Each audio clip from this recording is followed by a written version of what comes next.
Hi welcome to my channel. ఈరోజు మనం ముల్లంగి పచ్చడి ఎలా చేయాలో చూసేద్దాం.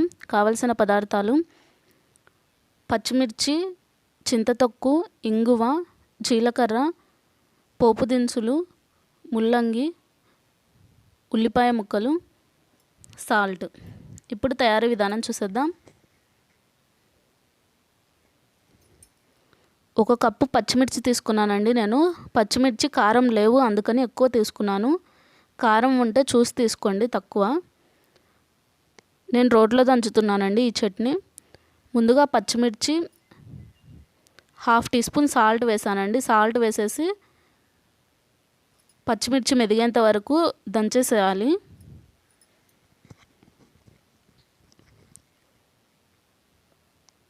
పచ్చిమిర్చి కొంచెం మెదిగిన తర్వాత 1/2 టీ స్పూన్ జీలకర్ర అండి, 1/2 టీ స్పూన్ జీలకర్ర వేసేసాను. జీలకర్ర కూడా వేసేసి బాగా దంచేసేయండి. పచ్చిమిర్చి చూడండి, అలా కచ్చకచ్చగా అయ్యేంత వరకు దంచేసేయండి. మరి మెత్తగా కాకుండా అలా కచ్చకచ్చగా దంచేసేయండి. ఇప్పుడు 2 స్పూన్లు చింతకాయ తొక్కు వేస్తున్నానండి నేను.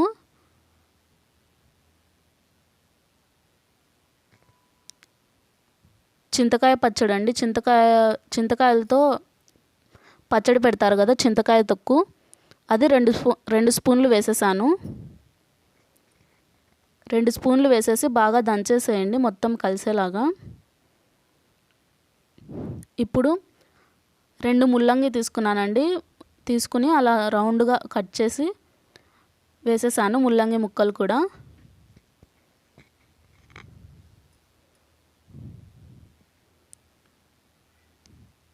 వేసేసి ముల్లంగి మెదిగే వరకు అలా దంచేసేయండి.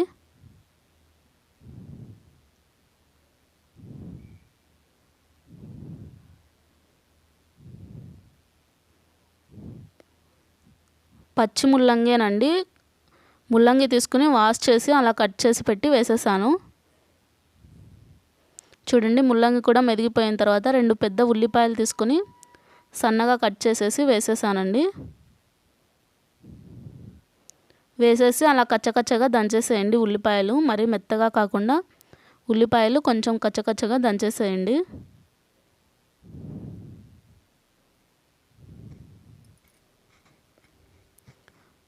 చింతకాయ తొక్కులో ఆల్రెడీ సాల్ట్ ఉంటుంది కాబట్టి నేను సాల్ట్ కొంచెం వేసానండి, 1/2 టీ స్పూన్ వేసాను. సరిపోకుండే చూసి వేసేసుకోండి. తర్వాత మొత్తం దంచేసిన తర్వాత ఒకసారి ఉప్పు చెక్ చేసుకోండి.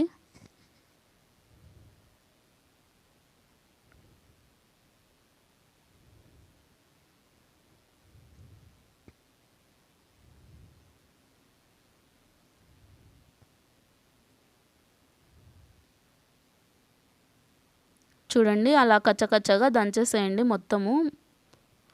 ఈ రోటి పచ్చళ్ళు మరీ మెత్తగా ఉంటే ఏం బాగుండదండి, అలా కచ్చకచ్చగా దంచేసుకోండి.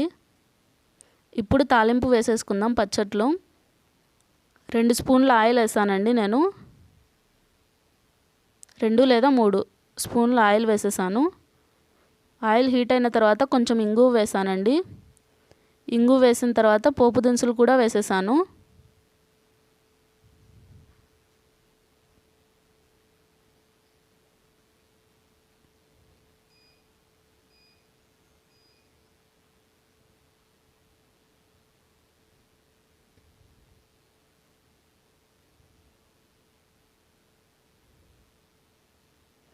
పోపు దినుసులు ఫ్రై అయిన తర్వాత కరివేపాకు, ఎండుమిర్చి వేసేసానండి.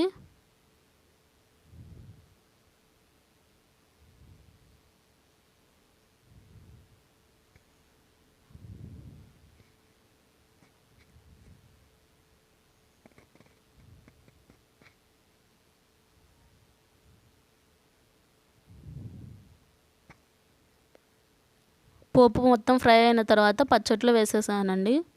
అంతే అండి, పచ్చి ముల్లంగితో పచ్చడి, రోటి పచ్చడి చాలా బాగుందండి. Thank you.